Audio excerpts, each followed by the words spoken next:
In the last video, we have discussed few of the modules that are supported by Python and how to load the modules to the Python environment. That is, various approaches that are supported by Python to load the modules into the current Python runtime environment. In this module, we'll see how to create user-defined modules. So it is also possible to create the modules according to the user specifications. So based on the previous discussions, we understand that a module is a Python file with the .py as an extension. A module consists of a set of variables, constants, statements, functions and classes. A module is basically a Python file including one or more of these objects. So if you can create a Python file with these objects, then you can call it as a module. Once the module is created, you know how to load the module to the Python runtime environment. Now let's see how to create a user-defined module with the help of some examples. To create a Python module, first open a new file. So now the empty file is opened for you, and let's include all the objects that you would like to make as part of the module. So you can add variables, constants, functions, classes or any other objects that you would like to include as part of the module. So you can define all of them. Let's consider this example where I define three different functions as part of the module. So for example, I have a function with the name sum, with the name diff, with the name product. This module consists of three function definitions. So once the objects are included as part of the module, then you just need to save the file. As all these functions are related to the arithmetic operations, I would like to name this file as calculator, and don't forget to give the .py as an extension to this file. So calculator.py. Now the Python file is created for you. So once the file is created, so you just run this file. So though you didn't get any output of this file, you just need to execute this file. So if you observe, the name of the file is calculator. So the name of the file later becomes the name of the module. Calculator is the name of this file. So calculator is the name of this module that we just defined. So now your module is ready for the usage. Now you open either the shell prompt or you can access this file in the other program also. So let's open another file. So where you would like to access this as a module. So to access any of the module, you need to first load the module into that program. So here the module that we would like to import is the calculator. So to import that module into your current application or to the current Python runtime environment, so you need to use the statement import followed by the name of the module.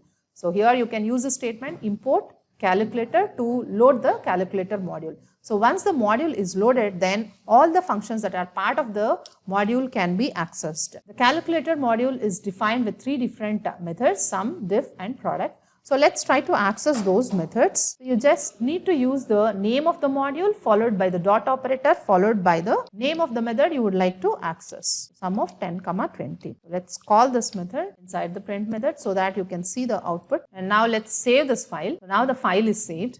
And now let's run this code. So you can see, so the method that is not defined in this file, but you are able to call the method that is defined as part of the other file, that is a calculator module. So this is how you can define a user-defined module, and this is how you can access the methods that are part of the user-defined module. So calculator.sum of 10, 20, whatever the arguments that are required for this method you need to pass. And similarly, you can call the rest of the methods also in this file. There is another method with the name diff. So let's call that method. So we have another method with the name product. So here in this case, we are calling the method sum, diff and also product methods. So now let's run this code and see. So you can observe sum method is called and you are getting the result 30. Diff method is called and it is returning a value of -10, whereas the product method is returning the value of 200.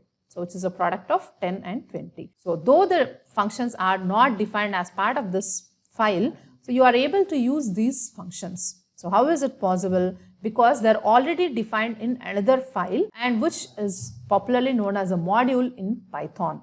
So that is how once the function is defined and you can use it for any number of times by loading that module or the file. This is how you can reuse the code once that is developed and you are storing it as a module so that you can save lot of time and also you need not to reinvent the same again and again. So once it is defined, you can use it for multiple number of times. So this is how you can load the entire module. So now let's see how you can access specific objects from the module.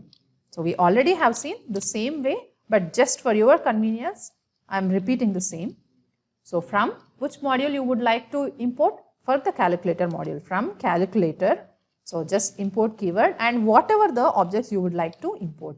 So I would like to import sum and difference. So only those two objects I would like to import from the calculator module. So you can use the statement from calculator import sum comma diff.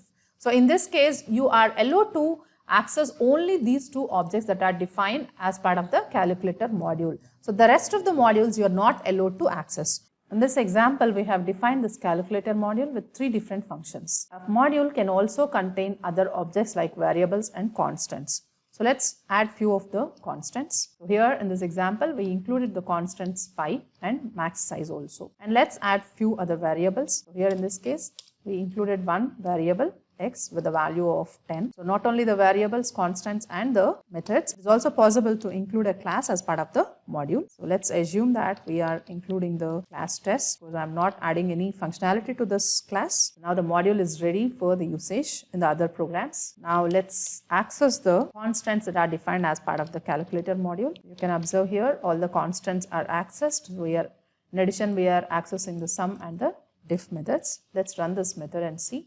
So you can observe that the constants are also accessed. So this is how you can access all the constants, variables and the methods.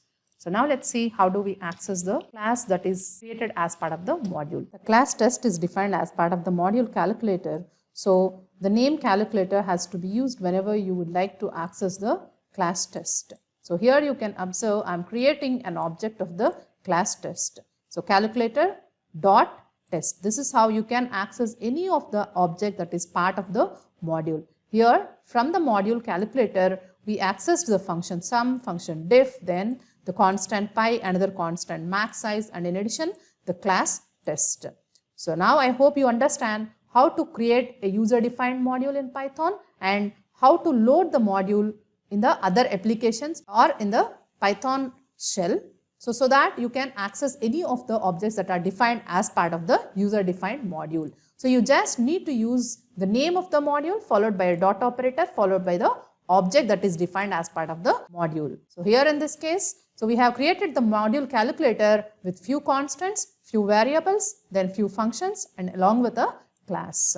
Now I hope you understand so how to define your own modules depending on your application. Thank you for watching this video.